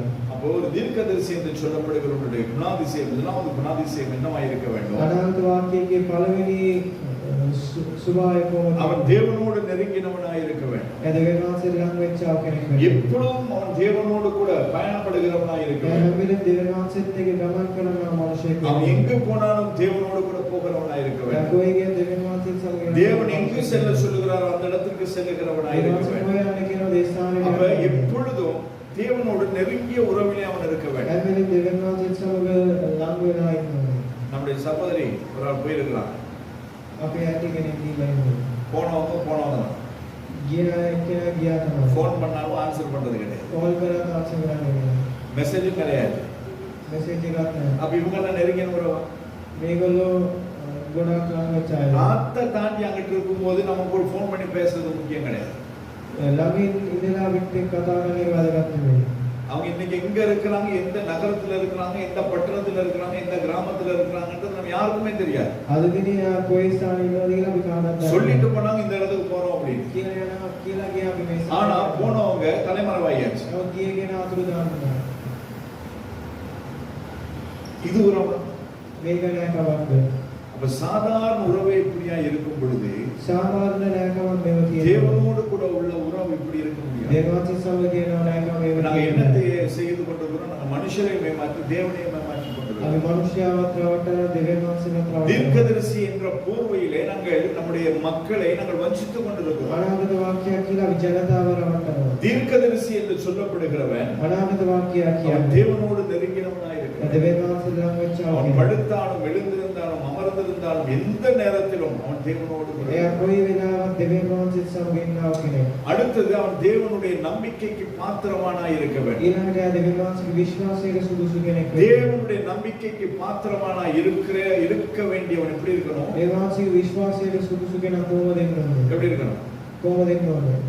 யார மாதிரி? කවුරු වගේ වෙන්න ඕනේ? சொல்லுங்க. அவன் யோசேப்பை போல இருக்கணும். යෝසෙෆ් වගේ ඉන්න ඕනේ. யாருமே இல்ல, මේ කවුරුත් நம்ம නැහැ. யாருமே பார்க்கல. අපි කවුරුත් බලන්නේ නැහැ. ஆனால் அவனுடைய சிந்தை எப்படியா இருந்தது? මොන්තයාගේ සිතුවිලි யாருமே இல்லாதிருந்தால், කවුරුත් නැතුව யாருமே பார்க்காவிட்டால் කවුරුත් බලන්නේ නැහැ. கர்த்தர் பார்க்கிறார். දෙවියන් වහන්සේ බලනවා. அந்த அந்த உறவு அவனிடத்தில் இருக்கு. ඒ නැකම දෙවියන් அப்படி වහන්සේ இருக்குமானால் அந்த நம்பிக்கைக்கு அவன் பாத்திரமானா මේ இருப்பானானால் විශ්වාසයට සුදුසු කෙනෙක් නම් அவன் கர்த்தருடைய தீர்க்கதரிசியாக இருக்கிறதுல எந்த விதமான ஒரு குறைவும் அந்த இடத்துல ඒ இருக்கு. දෙවියන් වහන්සේ අනාගත වාක්‍යයේ කැඩෙන්නේ ඉන්නේ කිසි අඩුපාඩුවක් எரேமியா தீர்க்கதரிசியின் புத்தகம் 6வது அதிகாரம் 11வது வசனம். எரேமியா 6:11. එරිමයා 6:11 ஆகையால் நான் கர்த்தருடைய உக்கிரத்தால் நிறைந்திருக்கிறேன், அதை அடக்கி இளைத்து போனேன். வீதிகளில் உள்ள பிள்ளைகளின் மேலும் வாலிபருடைய கூட்டத்தின் மேலும் ஏகமாய் அதை ஊற்றி விடுவேன். புருஷரும் ஸ்திரீகளும் கிழவரும் பூரண வயதுள்ளவர்களாக கூட பிடிக்கப்படுவார்கள். 15வது வசனம். பாருங்க. அவர்கள் அருவருப்பானதை செய்தது நிமித்தம் வெட்கப்படுகிறார்களோ? பரிசேதம் வெட்கப்படார்கள், நாணவும் அறியார்கள். ஆதலால் விடுகிறவர்களுக்குள்ளே விழுவார்கள். நான் அவர்களை விசாரிக்கும் காலத்தில் இடருண்டு போவார்கள் என்று கர்த்தர் சொல்லுகிறார். 15வது அதிகாரம் 16, 17. 16:17 எரேமியா தீர்க்கதரிசியின் புத்தகம் එරිමයා පොතේ 15வது அதிகாரம் 16, 17வது வசனம். 16:17 වචන. உம்முடைய வார்த்தைகள் கிடைத்தவுடனே அவைகளை உட்கொண்டேன். உம்முடைய வார்த்தைகள் எனக்கு சந்தோஷமும் என் இருதயத்துக்கு மகிழ்ச்சியுமாயிருந்தது. சேனைகளின் தேவனாகிய கர்த்தாவே, உம்முடைய நாமம் எனக்கு தரிக்கப்பட்டிருக்கிறது. நான் பரியாசக்காரருடைய கூட்டத்தில் உட்கார்ந்து களி கூர்ந்ததில்லை. உமது கரத்தின் நிமித்தம் தனித்து உட்கார்ந்து சலிப்பினால் என்னை நிரப்பினேன். 20வது அதிகாரம் 9வது வசனம். 20 වෙනි පරීක්ෂයේ 9 වෙනි වචන. ஆதலால் நான் அவரை பிரஸ்தாபம் பண்ணாமலும் இனி கர்த்தருடைய நாமத்திலே பேசாமலும் இருப்பேன் என்றேன். ஆனாலும் அவருடைய வார்த்தை என் எலும்புகளில் அடைபட்டு எரிகிற அக்கினியை போல் என் இருதயத்தில் இருந்தது. அதை சகித்து இளைத்து போனேன். எனக்கு பொறுக்க கூடாமல் போயிற்று. இந்த வசனங்களை மறுபடியும் வீட்டிலே போய் தியானிங்க. මේ වචනේ ගෙදරකින් ආපහු எரேமியா 6வது அதிகாரம் 11வது வசனம். එරිමයා 6:11 15வது அதிகாரம் 16, 17வது வசனம். 12 වචන 16:17 20வது அதிகாரம் 30வது வசனம். 20 වෙනි පරීක්ෂයේ 9 වෙනි වචන. இந்த வசனங்களை நீங்கள் கருத்தாய் தியானிப்பீர்களானால் මේ වචනය හරියට මෙනෙහි කරනවා. ஒரு தீர்க்கதரிசியானவன் අනාගත වාක්‍යයේ தேவனுடைய சத்தத்தை மட்டுமல்ல දේවාංශයේ හඬ විතරක් නෙමෙයි. அவருடைய இருதயத்தையும் உணர்ந்திருப்பவன் என்பதை நாங்கள் அதில் දේවාංශයේ හදවත දැනගෙන සිටිනවා කියන අපි பாருங்க. அவருடைய ஆண்டவரிடத்தில் அவன் சொல்லுகிறான். 20வது வசனத்தை 20வது அதிகாரம் 9வது வசனத்தை வாசிப்போம். 20:30 9 අපි කියමු. ஆதலால் நான் அவரை பிரஸ்தாபம் பண்ணாமலும் இனி கர்த்தருடைய நாமத்திலே பேசாமலும் இருப்பேன் என்றேன். ஆனாலும் அவருடைய வார்த்தை என் எலும்புகளில் அடைபட்டு எரிகிற அக்கினியை போல் என் இருதயத்தில் இருந்தது. பேச மாட்டேன் ஆண்டவரே, මම කතා எனக்கு කරන්නේ ஏன் அந்த பிரச்சனை, මටයි நமக்கு ஏன் தேவையில்லாத வம்பு මටයි ඕනේ அப்படின்னு சொல்லி ஒரு தீர்க்கதரிசி தன்னை அடக்கி கொண்டு இருந்தாலும் ඒව අනාගත වාක්‍යය කියව அவன் தேவனுடைய நம்பிக்கைக்கும் அவருடைய இருதயத்திற்கும் பாத்திரவானா இருக்கிறபடினால் දෙවියන්සේ විශ්වාසයේ அவனுக்கு அப்படி இருக்க முடியாது. அந்த அடக்கப்பட்டதான அவருடைய வார்த்தைகள் அவனுடைய எலும்புக்குள்ள எப்படி இருக்கிறதா, ඒ ඇතුලේ තියාගත්ත වචනයගේ කටුවලට කොහොමද எப்படி இருக்கலாம், எரிகிற எரிகிற அக்கினியை போல இருக்கலாம். උච්චනාව ගින්දරක් හැටියට இப்ப தீர்க்கதரிசிகளுக்கு அப்படி இருக்குதா, எரிகிற அக்கினி மாதிரி அவருடைய வசனங்கள், දැන් ඉන්න அவர் சொன்ன காரியங்கள் நம்முடைய சரீரத்தை அப்படி ஆளுகை செய்கிறார். දෙවියන්සේ කියන වචන අපේ ඇඟේම அப்படி கிடையாது. ආලෝකය කරනවා නැහැ. அப்ப அந்த அளவிற்கு அவன் தேவனுடைய இருதயத்தை உணர்ந்தவனாய், தேவனுடைய சத்தத்தை கேட்கிறவனாய் அவன் இருந்திருக்கிறான். එච්චරම දෙවියන්සේගේ හඬ ආහන කෙනෙක් හැටියට ඉඳලා තියෙනවා. இதுதான் தீர்க்கதரிசியினுடைய குணாதிசயம். මේ තමයි අනාගත වාක්‍යයේ தேவன் சொன்னதை ஒரு நாளும் அவனால் மறைத்து வைக்க முடியாது. දෙවියන්සේ කියපු එක යාට මංගල කියන්න බෑ. தேவன் சொன்னதை ஒரு நாளும் மனுஷருக்கு அவன் அது முகத்தாட்சணியம் பார்த்து சொல்லாமல் இருக்கவோ சொல்லவோ அவனுக்கு கூடாமல் இருக்காது. දෙවියන්සේ කියපු දේ තව කෙනෙක්ගේ මූණ බලලා කියන්න නැතුව ඉන්න. ஏன் என்று சொன்னால் தீர்க்கதரிசியான ஒரு மனுஷருக்காக அல்ல, ඒකෝ අනාගත වාක්‍යය தேவனுடைய இருதயத்தை வெளிப்படுத்துகிறவன் தான் தீர்க்கதரிசி. දෙවියන්සේ හිතේ විතරක් බලන කෙනා තමයි අනාගත වාක්‍යය. நீ பாவத்திலே வாழ்ந்து கொண்டிருக்கும் பொழுது, පවුල ජීවත් වෙනවා. பரிசுத்த குலைச்சலுடைய வாழ்க்கையில் இருக்கும் பொழுது, සුදාත්ම වහන්සේගේ தேவனுக்கு கீழ்ப்படியாத ஒரு சுபாவம் உன்னிடத்தில் இருக்கும் பொழுது, දෙවියන්සේ කීකර වෙන්නේ නැති கர்த்தருடைய ஆசீர்வதிப்பார், දෙවියන්සේ கர்த்தருடைய பெருக பண்ணுவார், දෙවියන්සේ கர்த்தருடைய இதயத்தின் விருப்பத்தை எல்லாம் நிறைவேற்றுவார். දෙවියන්සේ හිතේ තියෙනව ආශාවිෂ කරයි. ඒවා කියන්නේ කොහොමද? எப்படி சொல்ல முடியும்? කොහොමද? முடிய வளர்த்து குடுமி போட்டுட்டு இருக்கும் பொழுது, කොණ්ඩේ වවලා කොණ්ඩේ දාගෙන ඉන්නකොට கொண்டே தாகனவட்ட சரியா, காதுல காது குத்திட்டு இருக்கும் பொழுது, කන විඳලා තිබ්බොත් காதுல பேண்ட் போட்டுட்டு இருக்கும் பொழுது, කකුලේ බෑන්ඩ් එකක් දාගෙන ඉන්නවා. மேல் முழுக்க பச்சை குத்திட்டு இருக்கும் பொழுது, ඇඟ පුරා පච්චේ දාගෙන ඉන්නවා. எப்படி கர்த்தர் நம்மை ஆசீர்வதிக்கும்? කොහොමද දෙවියන්සේ ආශිර්වාද කරන්නේ? ரட்சிக்கப்படுறதுக்கு முன்னால பச்சை குத்தினா அது பரவாயில்ல, பிரச்சனை இல்லை. ගැලවීමට කලින් පච්චේ දාගෙන ஏன்னா நமக்கு தெரியாது. ඒ වෙලාවේ අපි දන්නේ ரட்சிக்கப்பட்ட பின்பதாகவும் அவர் செய்கிறார். கேட்டா சொல்றதுக்கு ஆண்டோட பேர் எழுதணும், ගැලුණාට පස්සේ තමයි පච්චේ දාන சிலுவை தான் வரைஞ்சிருக்கிறோம். කුරුසියක් ගාලා சொன்னார் ஆண்டவர் சிலுவை வரைஞ்சு. දෙවියන්සේ කිව්වා කුරුසියක් ගන්න කියලා. உடம்புல ஒண்ணுமே குத்த வேணாம்னு ஆண்டவர் சொன்னார். ඒකේ කිසි දෙයක් ගන්න එපා කියලා වචනේ කියනවා. இப்படி இருக்கும் பொழுது එහෙම තියෙනවා. தேவனுடைய தீர்க்கதரிசி எப்படி ஒரு மனுஷனை ஆசீர்வதிக்க முடியும்? දෙවියන්සේ අනාගත වාක්‍යය அது කොහොමද? தேவன் ஆசீர்வதிக்கிறார் என்று சொல்லி எப்படி ஆசீர்வதிக்க முடியும்? දෙවියන්සේ ආශිර්වාද කරනවා කියන්නේ කොහොමද කියන්නේ? அவ இப்படி தீர்க்கதரிசனம் வருமானால், ඒ අනාගත වාක්‍යයක් කියනවා. தீர்க்கதரிசனம் யாரிடத்திலிருந்து வருகிறது என்பதை சபை இனம் கண்டு අනාගත වාක්‍යය කොහෙන් එනවද කියලා සභාව දැනගන්න ඕනේ. எசேக்கியேல் தீர்க்கதரிசன புத்தகம் 18வது அதிகாரம் එසේකියල් 18 23வது வசனம். 23 වෙනි වචනය. எசேக்கியேல் 18:23. එසේකියල් 18 23.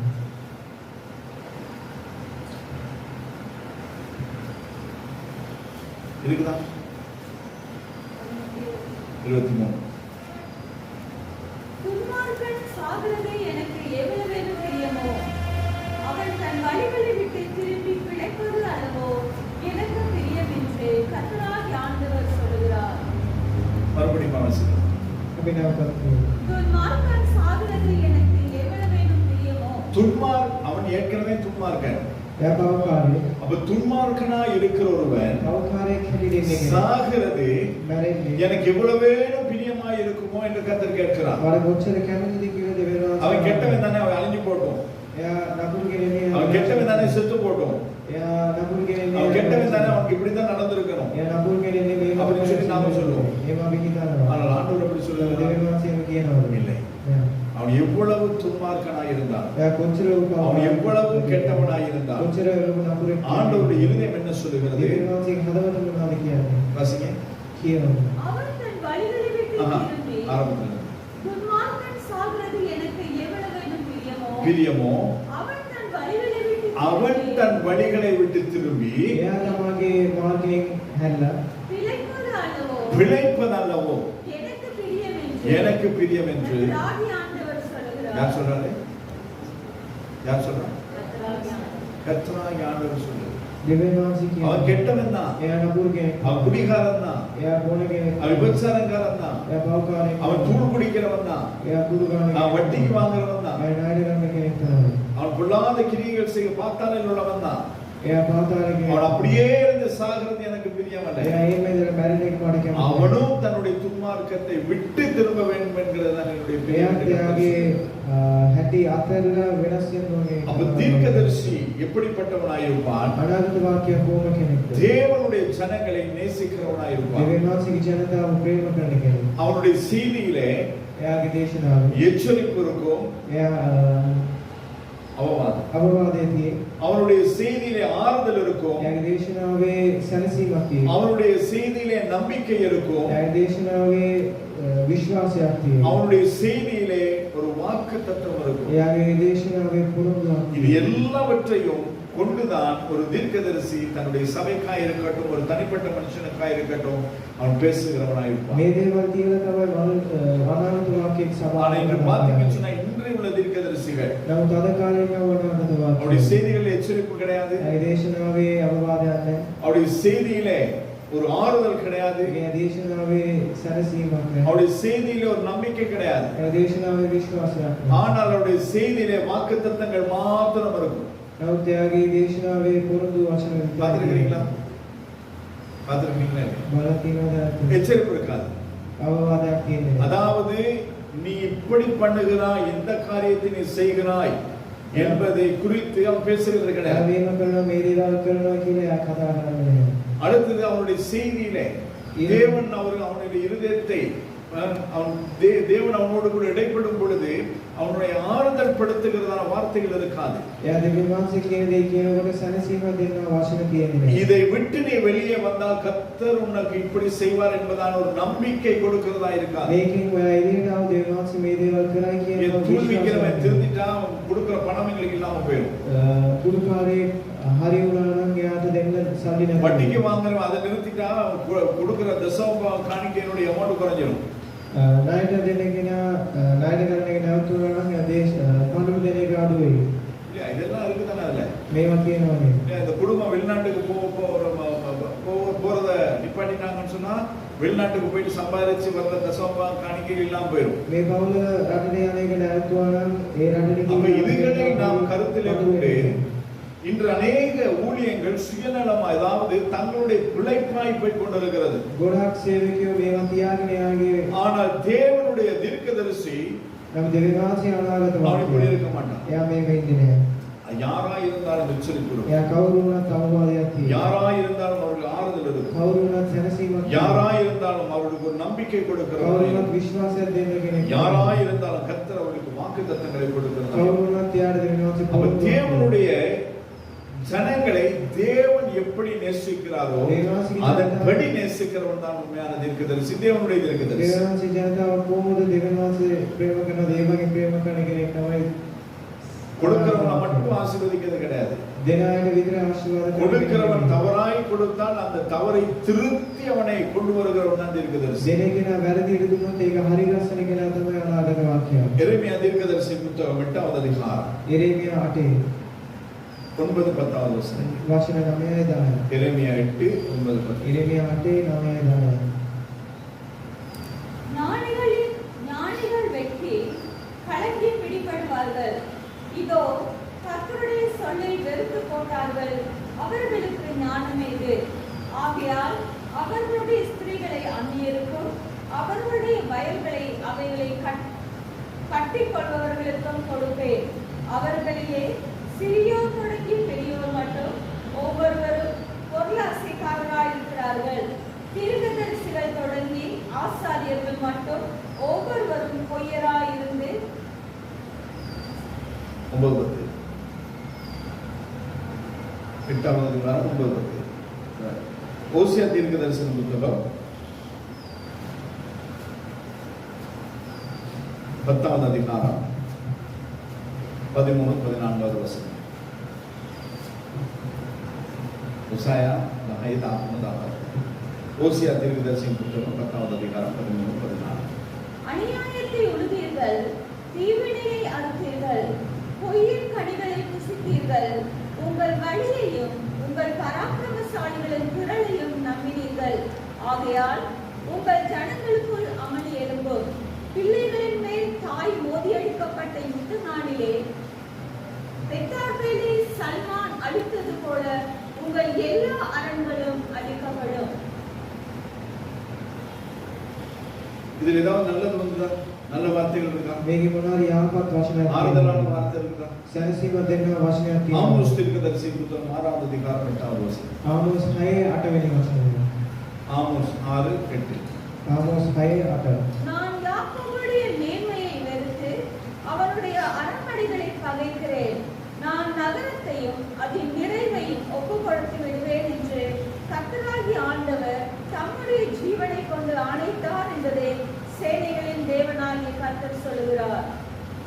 இந்த 3 வேத பகுதியிலையும் என்னத்தை பார்த்தீங்க? මේ පදවල තුනේ ඔයගොල්ලෝ මොනවද දැක්කේ? என்னதை பார்த்தீங்க? මොනවද දැක්කේ? ஒண்ணுமே பார்க்கல. මොකුත් දැක්කේ නැහැ. அவர்கள் செய்கிற தீமைகள், එයා කරන්නා වූ නපුරු දේවල්. ஜனங்கள் செய்கிற பொல்லாப்புகள். ජනතාව කරන්නා වූ නපුරු දේවල්. அப்ப இப்பேற்பட்டதான பொல்லாப்புகளை பார்க்கிற தீர்க்கதரிசி, මේ වගේ නපුරු දේවල් බලන අනාගත இப்பேற்பட்டதான தீய சுபாவங்களை பார்க்கிற தீர்க்கதரிசி, මේ වගේ நපුරු දේවල් බලන அவன் என்ன செய்ய வேண்டும்? අද එයා මොනවද அவன் කරන්නේ? தேவன் மீது முழு நம்பிக்கையும் உண்மையும் வைத்தவனாய் இருக்கும் பொழுது දෙවියන් වහන්සේගේ තුල විශ්වාසය තියපු මනුෂ්‍යයෙක් නම් அவைகளை மக்களிடத்திலே இருந்தவன் எதிர்பார்க்கிறவனாய் இருக்க வேண்டும். එයා දැන් ජනතාවකින් ඒක බලාපොරොත්තු වෙන කෙනෙක් වෙන්න ஒரு ඕනේ. தீர்க்கதரிசியினுடைய வேலை என்ன? අනාගත වාක්‍යයේ වැඩ මොනවද? ஜனங்களை தேவன் பக்கம் திருப்புகிறது தான் அவனுடைய வேலை. ජනතාව දෙවියන් වහන්සේගේ පැත්තට හරවන එක තමයි එයාගේ වැඩ. புரியுதா உங்களுக்கு? பொல்லாப்பு செய்கிறவர்களை, නපුරු දේවල් කරන தீங்கு செய்கிறவர்களை, හානියක් කරන அடிமை வாழ்வு வாழ்கிறவர்களை, බාල ජීවිතයක් ජීවත් කරන அவர்களை கர்த்தருடைய எச்சரிப்பினால் எச்சரித்து கர்த்தர் பக்கமாய் அவர்களை திருப்புகிறது தான் தீர்க்கதரிசியினுடைய வேலை. දෙවියන් වහන්සේගේ අවවාදය දීලා දෙවියන් වහන්සේ තුල හරවන එක තමයි එයාගේ වැඩ. அப்ப உண்மையான தீர்க்கதரிசி என்ன செய்வான்? ඇත්ත අනාගත වාක්‍ය මොනවද தன்னுடைய කරන්නේ? ஜனங்கள், තමාගේ ජනතාව தேவனுடைய ஜனங்கள் දෙවියන් වහන්සේගේ ජනතාව தீங்கு செய்கிறதை, නපුරු දේවල් பொல்லாப்பு செய்கிறதை, தவறான வாழ்க்கை வாழ்கிறதை பார்க்கும் பொழுது වැරදි ජීවිතය ජීවත් அவர்களை எச்சரித்து යා தேவனுடைய சுபாவத்திற்கு அவர்களை மாற்றுகிற வேலையை செய்கிறது தான் தீர்க்கதரிசியினுடைய குணாதிசயம், அவனுடைய வேலையாக ස්වභාවයට இருக்கிறது. වෙනස් කරන එක තමයි අනාගත වාක්‍යයේ වැඩ. இன்னைக்கு அப்படி தீர்க்கதரிசிகளை பார்க்கிறீங்களா? අද ඒක මම බලනවද? அப்படி பார்க்கிறீங்களா? බලනවද?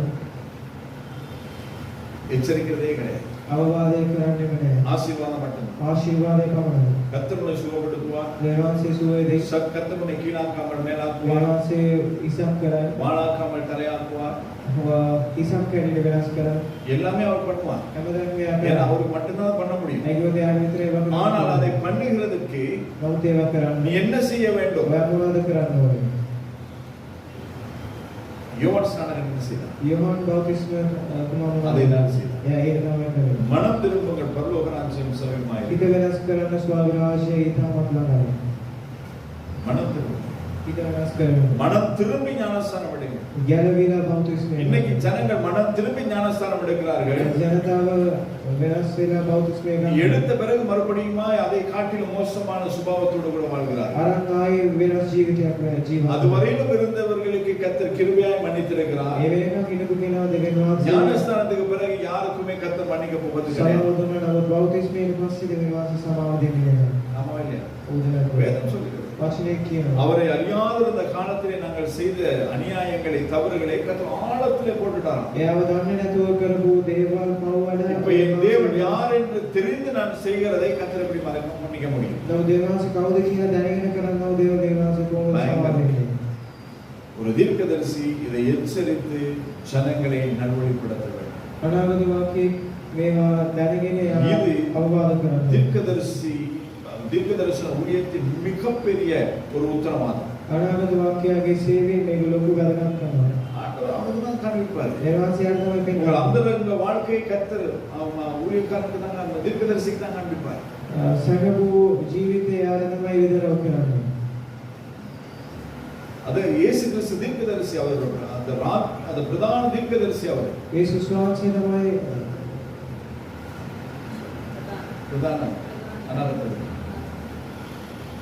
அதனாலதான் ඒ නිසා තමයි சமாரிய ஸ்திரீனுடைய வாழ்க்கையை அவரால் சொல்ல முடியுது. සමහර ස්ත්‍රීගේ ජීවිතයට කියන්න පුළුවන් වෙන්නේ.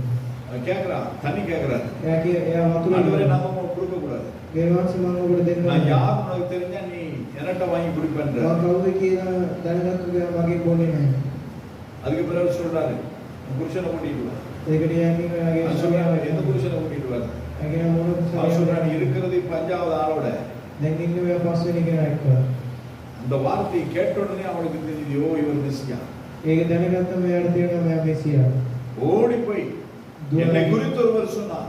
මං ගැන කෙනෙක් කිව්වා. என்னுடைய வாழ்க்கை குறித்து ஒருவர் சொன்னார். මගේ ජීවිතය ගැන කෙනෙක් நீங்க කිව්වා. நடக்குதா அப்படி? ඒවගේම තියෙනවා. தீர்க்கதரிசிகள் அப்படி இருக்கிறார். අනාගත වාක්‍යයෙන් ඉන්නවා.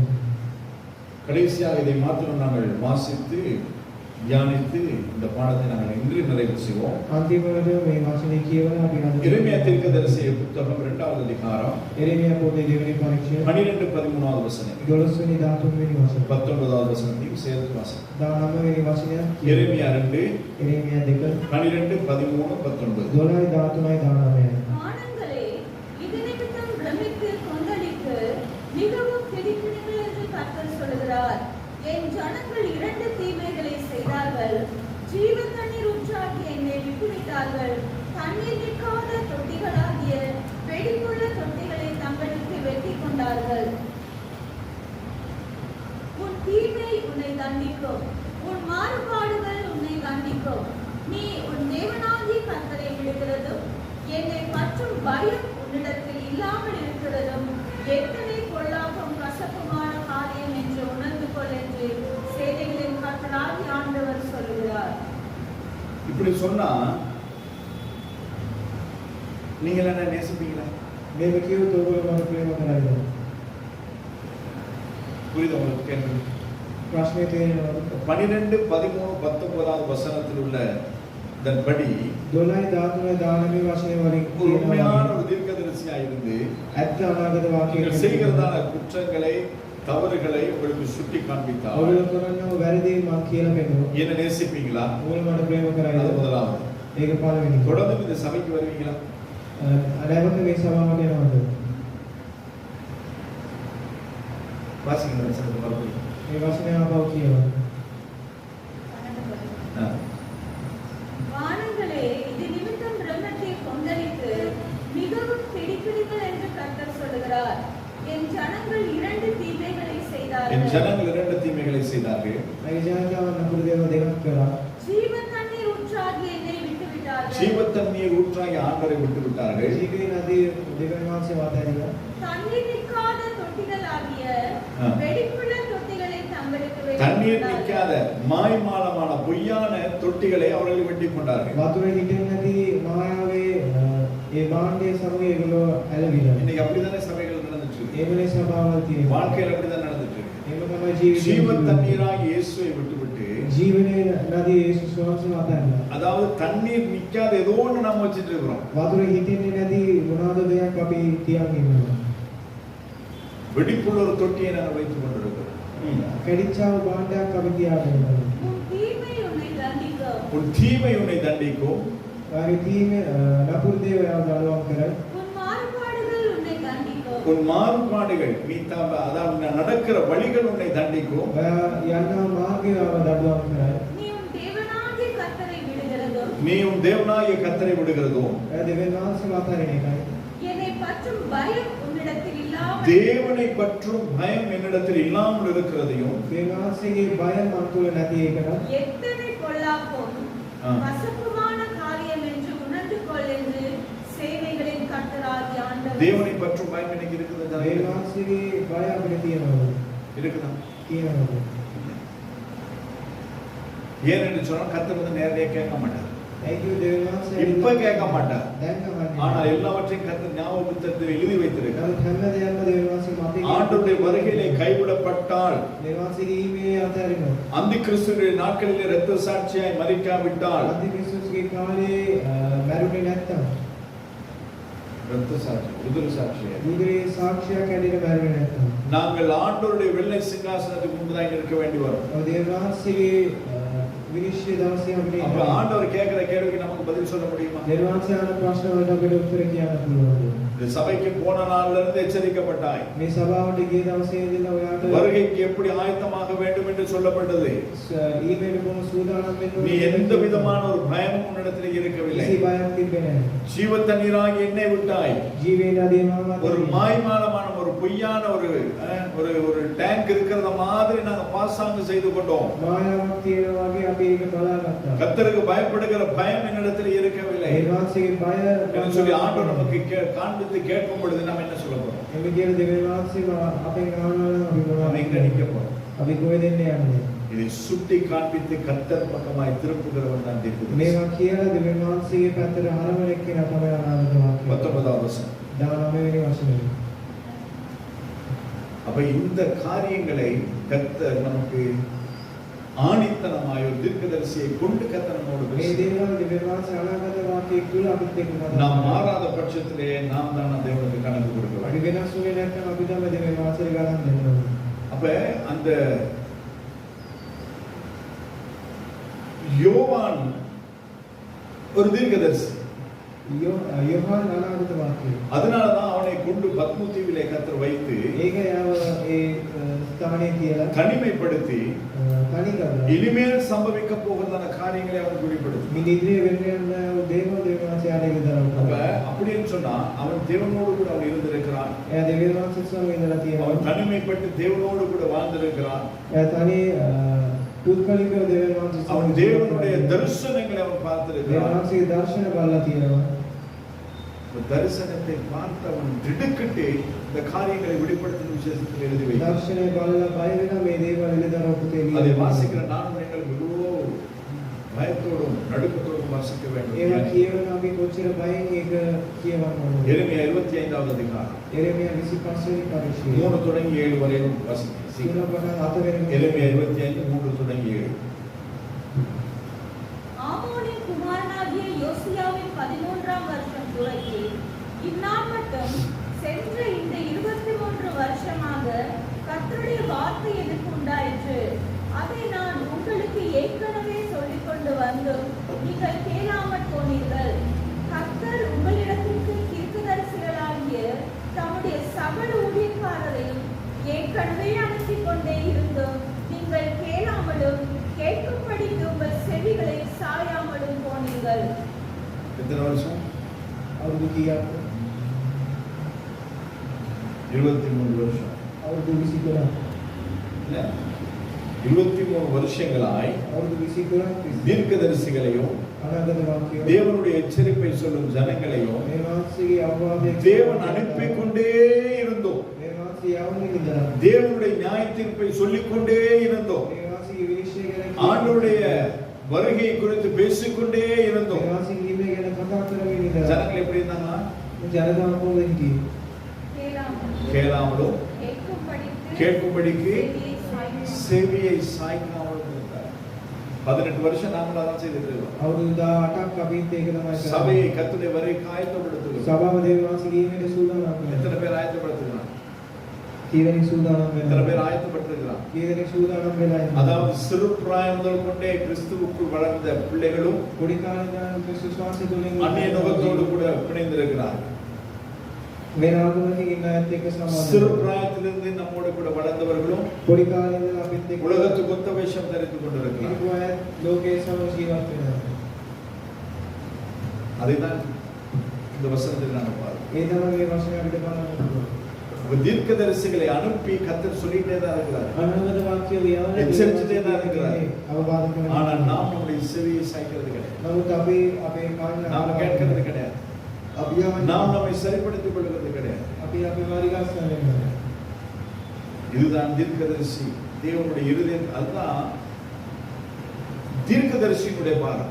ඒ තමයි අනාගත වාක්‍යයන්ගේ බාරය. அதாவது தேவனுடைய இருதயத்தை அப்படியே பிரதிபலிக்கிறவன் தான் உண்மையான ඒ தீர்க்கதரிசி. වාසික ඉත ඕම කියන එක அவர் எவ்வளவு வேதனைப்படுகிறாரோ அந்த வேதனை இந்த தீர்க்கதரிசியிடத்திலே කොච්චර இருக்கும். දුක් විඳිනවද ඒ වේදනාව අනාගත වාක්‍යයක් තියෙන්න ඕනේ.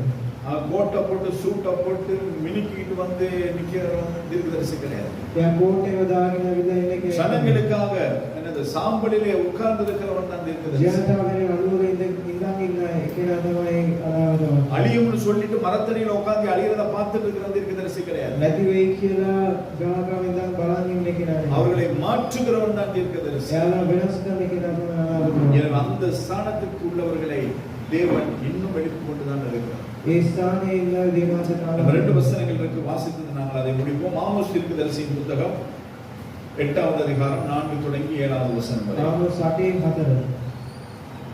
ஆமோஸ் 8வது அதிகாரம் 4 தொடங்கி 7. ආමෝස් 8:4 ඉඳන් யாராவது ஒரு ஆள் எடுங்க. மீகா 3:8. තව කෙනෙක් ගන්න பிரதாஷ் எடுங்க. மீகா 3:8. ஆமோஸ் 8வது அதிகாரம் 4 தொடங்கி 7. தேசத்தில் எடுத்துக்கிறேங்க. மீகா 3:8. தேசத்தில் சிறுமைப்பட்டவர்களை ஒழிய பண்ண எளியவர்களை விழுங்கி நாங்கள் மரக்காலை குறைத்து சேக்கல் நிறைய அதிகமாக்கி கள்ளத்தராசினால் வஞ்சித்து தரித்திரரை படத்துக்கும் எளியவர்களை ஒரு சோடு பாதரட்சிக்கும் கொள்ளும்படிக்கு தானியத்தின் பதரை விற்கும்படிக்கும் நாங்கள் கவசம் விற்கத்தக்கதாக மாத பிறப்பும் நாங்கள் தானியத்தின் பண்டசாலைகளை திறக்கத்தக்கதாக ஓய்வு நாளும் எப்போது முடியும் என்று சொல்கிறவர்களே இதை கேளுங்கள்.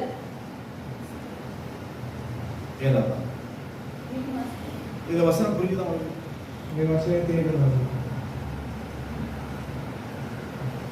இது யாரை குறித்து சொல்லப்படுகிறது? මේක කවුරු ගැනද කියන්නේ? தீர்க்கதரிசி சபையை குறித்து பேசுகிறார். අනාගත වාක්‍ය සභාව ගැන. சபை ஊழியங்களை குறித்து பேசுகிறார். සභාවේ සේවකයා ගැන කතා කරනවා.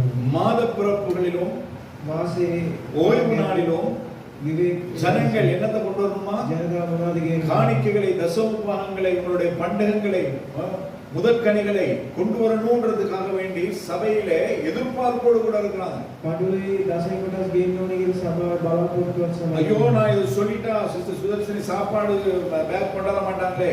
මම කිව්වොත් සුදර්ශනී කෑම ගේන්නේ නැහැ. இது சொல்லிட்டா சிஸ்டர் கோபி மகன்கிட்ட சொல்லி எதுவும் கொண்டு வர மாட்டாங்களே. මේ කිව්වොත් ආන්ටි දුතාට කියලා මොකද? இது சொல்லிட்டா சிஸ்டர் மணிலா வீட்டுக்கு போனா நல்ல சாப்பாடு கொடுக்க மாட்டாங்களே. මේ කිව්වොත් ආන්ටි ගෙදර ගියොත් මොකද කෑම දෙන්නේ නැහැ. இப்படி நினைச்சு என்ன செய்றாங்களா ஊழியக்காரங்க? ඒක හිතලා සේවකයෝ මොනවද? பட்டர் பூசியே பேசிட்டு இருக்கிறது. බටර් ගාලා කතා කරනවා.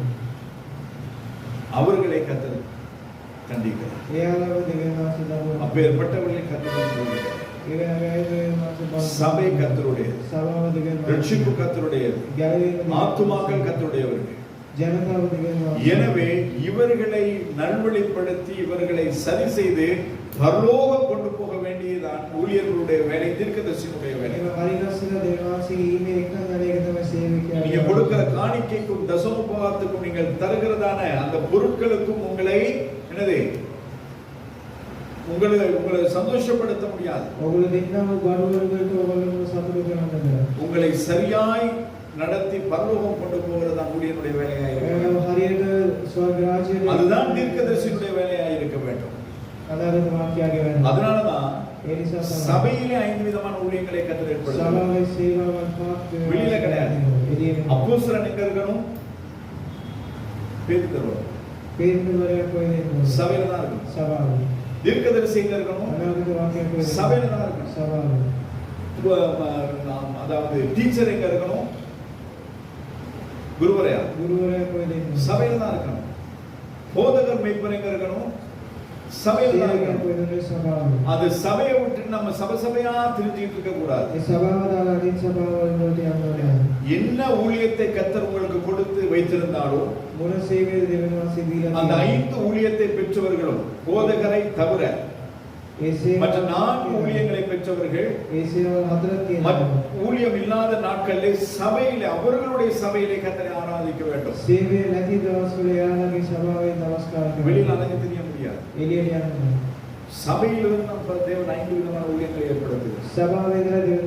தீர்க்கதரிசி சபையில இருக்கணும், அப்போஸ்தலர் சபையில இருக்கணும், மற்ற டீச்சர் சபையில இருக்கணும், போதகரும் மேய்ப்பரும் சபையில இருக்கணும். அவருடைய சுபாவத்தை நான் இந்த இடத்துல தீர்க்கதரிசி சொல்லுகிறதை நாங்கள் பார்க்கிறோம். வாசிங்க மீகா 3:8. நானோ யாக்கோப்புக்கு அவன் மீறுதலையும் ஆ. இஸ்ரவேலுக்கு அவன் பாவத்தையும் அறிவிக்கும்படி கர்த்தருடைய ஆவி அருளிய பலத்தினாலும் நியாயத்தினாலும் பராக்கிரமத்தினாலும் நிரப்பப்பட்டிருக்கிறேன். எதற்காய் நிரப்பப்பட்டிருக்கிறேன்? எதற்காய் ஊழியம் செய்கிறேன்? මොකටද සේවය කරන්නේ? எதற்கு இந்த ஸ்தானத்திலே கர்த்தர் என்னை வைத்திருக்கிறார்? මොකටද මේ ස්ථානයේ දෙවියන් වහන්සේ මාව තියාගෙන තියෙන්නේ? வாசிங்க. நானோ யாக்கோப்புக்கு அவன் மீறுதலையும் யாக்கோபுக்கு அவன் மீறுதலையும், கர்த்தரால் தெரிந்து கொள்ளப்பட்ட ஜனத்திற்கு அவன் மீறுதலையும், යාකෝබ් යාගේ වැරදි, இஸ்ரவேலுக்கு அவன் பாவத்தையும் கர்த்தருடைய ஜனங்களுக்கு அவனுடைய பாவத்தையும் ඊශ්‍රායෙල්ට அவගේ පාපය அறிவிக்கும்படிக்கு කියලා දෙන්න. கர்த்தருடைய ஆவி அருளிய பலத்தினாலும் கர்த்தருடைய ஆவி எனக்கு கொடுத்த பலத்தினால் இந்த ஊழியத்தை நான் செய்து கொண்டிருக்கிறேன். ශ්‍රේදානයේ වාසී දීපු බලයෙන් මම මේ සේවය කරනවා. தீர்க்கதரிசி அப்படிதான் இருக்க வேண்டும். අනාගත වාක්‍යය එහෙමයි. இந்த சுபாவம் அவனிடத்தில் இருக்க මේ வேண்டும். ස්වභාවය යාගේ கர்த்தருடைய ජීවිතේ பலத்தினால் ஊழியம் செய்ய வேண்டும். දේවාසික බලයෙන් கர்த்தருடைய சமூகத்தில் அமர்ந்திருந்து ஊழியம் செய்ய வேண்டும். கர்த்தரோடு கூட பயணப்பட்டு ஊழியம் செய்ய வேண்டும். கர்த்தருடைய இருதயத்தை அவன் நமக்கு முன்பதாய் காண்பிக்க வேண்டும். හදවත අපේ ඉදිරියේ පෙන්වන්න ඕනේ. இதுதான் தீர்க்கதரிசியினுடைய சில சுபாவம். මේ තමයි අනාගත වාක්‍යයේ கர்த்தருக்கு சித்தமானால் வருகிற வகுப்பிலே என்ன சுபாவங்களையும் நாங்கள் கற்றுக்கொள்வோம். இது நமக்கு பிரயோஜனமாக இருக்கும். දේවාසික කැමති නම් ඊළඟ පාඩමේ අපි අනිත් ஏன் சொன்ன දේවල් தீர்க்கதரிசி என்று சொல்லி யாராவது வந்து நம்ம தீர்க்கதரிசனம் சொல்லும்போது நம்ம ஆவியிலே நாங்கள் அதை உணர்ந்து கொள்ள முடியும். අනාගත වාක්‍යයේ අපිට இந்த மாம்சம் பேசினா அல்லது மனுஷன் பேசுறானா இல்லைன்னு சொன்னா தீர்க்கதரிசி பேசுறாரா இல்லைன்னா ஆவியானவர் பேசுறாரா என்பதை நம்மால் உணர்ந்து கொள்ள முடியும். විදගෙන ඕනේ කවුද කතා කරන්නේ කියලා. ஏனென்றால் நம்முடைய சபையோ என்னை கேட்கிறவர்கள் ஒரு நாள் வஞ்சிக்கப்படக்கூடாது. ඒකත් මගේ සභාව දාන අයමයි දෙවියන් වහන්සේ ගැන ஏனென்றால் ஆண்டவர் சித்தமாயிருக்கிறது. ඒකත් දෙවියන් වහන්සේ ඉක්මනින් වෙනවා. நல்ல ஆண்டவரே இந்த நாளுக்காய் சோதனை සුදාන වහන්සේ මේ දවසේ தேவரே தடைகளை தாண்டி நம்மை கற்றுக்கொள்ளும்படி அழைத்து வந்தீர் நமக்கு நன்றி சொல்லுவோம். බාධාවන් පව කර අපිට ඉගෙන ගන්න එක தொடர்ந்து நீர் எங்களுக்கு போதியும் මින් ඉදිරියට நம்மை கேட்டு நடக்க கிருபை தாரும். අපි යාලා දෙකරන්න උදව් அதுதான் நம்முடைய பிள்ளைகளுக்காய் சோதனை අපු දෙවියන් වහන්සේ දාන நேரடியாக பார்த்து ஒவ்வொருவரையும் கர்த்தர் ஆசீர்வதிப்பீர். මේක බලන අයව දෙවියන් ஆண்டவரை වහන්සේ கேட்கிற நம்மையும் கர்த்தர் தீர்க்கதரிசியாய் எடுத்து பயன்படுத்துவீர். අපිවත් දෙවියන් වහන්සේ අනාගත වාක්‍යය தீர்க்கதரிசியின் அபிஷேகம் நம்ம ஒவ்வொருவருக்கும் உண்டாகும். යාලේ අපිට සිදු වෙනවා. உம்முடைய இருதயத்தை உணர்ந்தவர்களாய் நாங்கள் நமக்கு உண்மையாய் நிற்க எனக்கு දෙවියන් கிருபை වහන්සේ தாரும். හද අපි දැනගන්න උදව් කරනවා. தேவனுடைய ஆவியானுடைய பராக்கிரமம் ஆண்டவரே மீகா 3:8 வாசித்ததின்படி நம்மிலே கொழுந்து விட்டு எரியட்டும் என்று சொல்கிறேன். සුදාන වහන්සේ යාලේ අපේ තුල තියෙන්න ඕනේ. உம்முடைய கிருபையின் கருத்துக்களை எங்களை தாரும். දෙවියන් වහන්සේ දාතර අපේ පාඩම. நாளை ஆராதனை நீர் மாத்திரமே ඒ எங்களுக்கு. නමස්කාරය දෙවියන් වහන්සේ ගා உம்முடைய வருகை பொதுமானால் எங்களை உம்மோடு கூட சேர்த்து கொள்ளும். දෙවියන් වහන්සේ ඊමේරන අපේ ඔයත් එක්ක இயேசு கிறிஸ்துவின் மூலமாய் பிதாவே. යේසුස් වහන්සේ ஆமென். ஷாலோம்.